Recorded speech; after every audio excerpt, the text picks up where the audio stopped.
Bonjour, bonsoir, bienvenue dans cette nouvelle vidéo. Aujourd'hui, on parle de Mortal Kombat 2, la suite du film qui est sorti il y a 5 ans. Oui, quand tu y penses, ça n'a juste pas d'allure comment ça a été long. Bref, même si ce film-là était supposé sortir en octobre dernier, eh bien là, il est sorti. Puis pour vous dire qu'est-ce que j'en ai pensé, on va attendre un petit peu après la petite parenthèse que je veux faire sur les premiers films Mortal Kombat. Tout ça après cet extrait de Moi du passé qui vous donne mon avis sur celui de 2021. Mon avis sur le film, c'est que l'histoire est vraiment nulle à chier. J'ai été extrêmement déçu d'un film Mortal Kombat qui n'avait pas de Mortal Kombat à l'intérieur, mais il n'y a pas grand chose qui a changé dans mon avis. Je l'ai revu seulement cette année pour écouter le 2. Et à part Sub-Zero et Scorpion qui tiennent le film à eux deux, il n'y a pas grand chose à se rappeler qui est assez mémorable, à part peut-être le Fatality de Kung Lao, qui était assez cool parce que le chapeau il tournait puis il a coupé quelqu'un en deux. T'es comme yeah!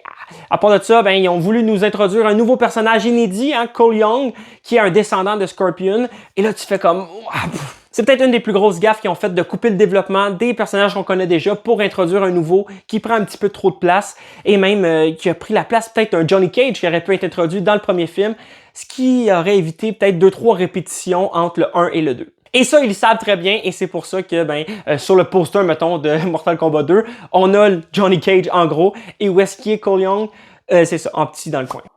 Sinon, Combat Mortel de 1995, j'ai dit le titre français, ça m'a fait rire. Bref, Mortal Kombat de 95, c'est un beau petit bijou, un petit nanar, un petit plaisir à regarder, tandis qu'Annihilation, sa suite, est nulle à chier. Assez parlé des anciens films, maintenant parlons du vrai sujet de cette vidéo, Mortal Kombat 2, et qu'est-ce que j'en ai pensé en gros, c'est que c'est un film correct, sans plus, et c'est peut-être un de ses plus gros défauts de pas être capable de nous proposer quelque chose de plus que juste le Mortal Kombat en surface. Hein? C'est un peu de valeur, mais c'est vrai, c'est ça. D'après moi, qu'est-ce qui est arrivé? C'est que ils ont dit, on va faire un film Mortal Kombat. Qu'est-ce qu'on connaît de Mortal Kombat? On va prendre ça de base et on vous offre ça comme ça.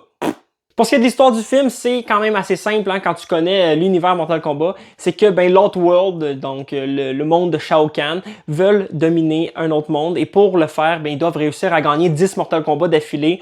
Qu'est-ce qu'ils font avec Edenia au début du film? Donc, ils peuvent posséder ce monde-là par la suite. Et là, on est rendu à la Terre. Hein? Il veut continuer sa conquête. Et ici, on est rendu à 9 Mortal Kombat perdus sur Terre. Et le 10e arrive, donc il faut que les héros de la Terre soient capables de nous défendre pour ne pas être assimilés par Shao Kahn et l'Outworld. Et ça, c'est tout simplement le scénario de base du premier jeu vidéo. Est-ce que c'est celle du premier film? Non, parce que dans le premier film, c'est Shang Tsung qui essaie de tuer les héros de la Terre avant de se rendre au premier Mortal Kombat. Qui est pour moi juste un petit détour qui servait à rien. Et je pense que c'est un vrai aveu d'échec de la part des studios de maintenant faire un petit redite avec Cole Young du premier film et Johnny Cage du deuxième, de faire genre « Hey, on est des héros, blablabla, on va faire un Mortal Kombat ». C'est exactement la même chose en double, qu'on n'avait pas de besoin. Dans ma tête, c'est pour les spectateurs qui n'ont pas nécessairement vu le premier film ou qui ont même oublié le premier film. Il y a même des flashbacks hein, du deuxième, du premier dans le deuxième. Pour certains des éléments, que ce soit la mort d'un personnage, que ce soit pas mal ça que j'ai dans la tête. Je pense que c'est le seul. Non, il y en a d'autres, mais bref, le premier qui m'est venu à l'esprit, c'est celui-là. Et les personnages, c'est peut-être ça, un des plus gros défauts du film, c'est que la majorité des personnages qui sont là n'ont pas de développement, ils sont là pour dire qu'ils sont là et c'est tout. Que ce soit Cole Young, le héros du premier film qui arrive et c'est ça, Jax, Sonya Blade, tout le monde n'a pas beaucoup de développement. Johnny Cage en a un petit peu, mais tu comprends vite c'est qui.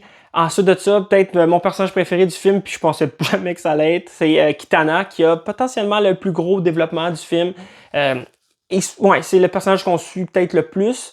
Malgré qu'il y a tellement d'héros qu'on suit un petit peu tout le monde en même temps, mais en termes de développement, je pense que c'est Kitana qui gagne. Là. Kitana wins.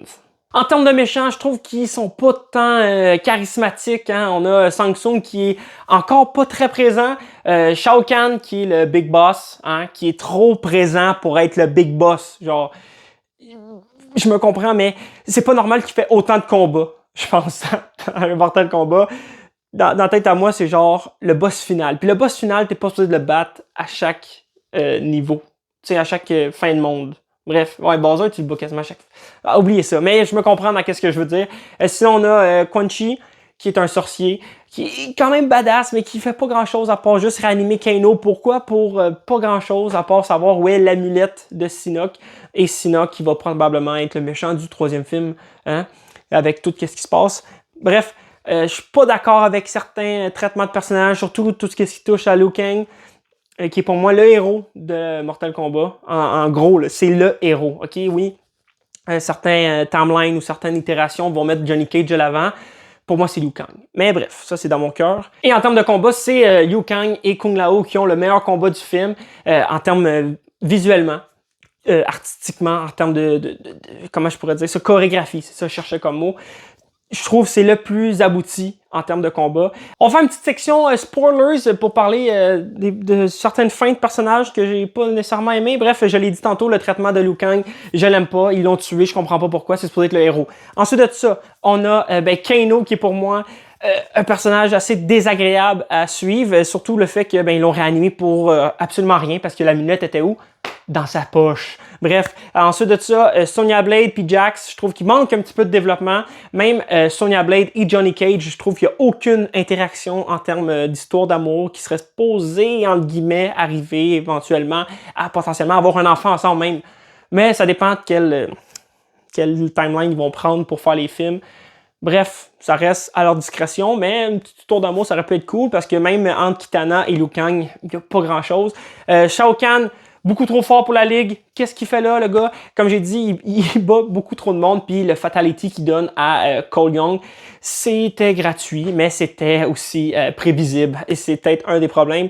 Ça l'était peut-être trop prévisible. Hein? J'avais de la difficulté à croire qu'il allait survivre, surtout avec tout le hate qu'il y a eu dans la sortie du dernier film. Sinon, la majorité des autres personnages manquent beaucoup de développement, sont là pour dire qu'ils sont là. Baraka et tout son clan, ça servait à rien d'aller là. Hein? Surtout, c'est juste pour passer dans un couloir qui allait mener au château. Mais tout ça pour dire qu'ils vont rentrer pour après ça directement se faire prendre. Pourquoi tout ce détour-là pour donner une scène un petit peu cool à Johnny Cage?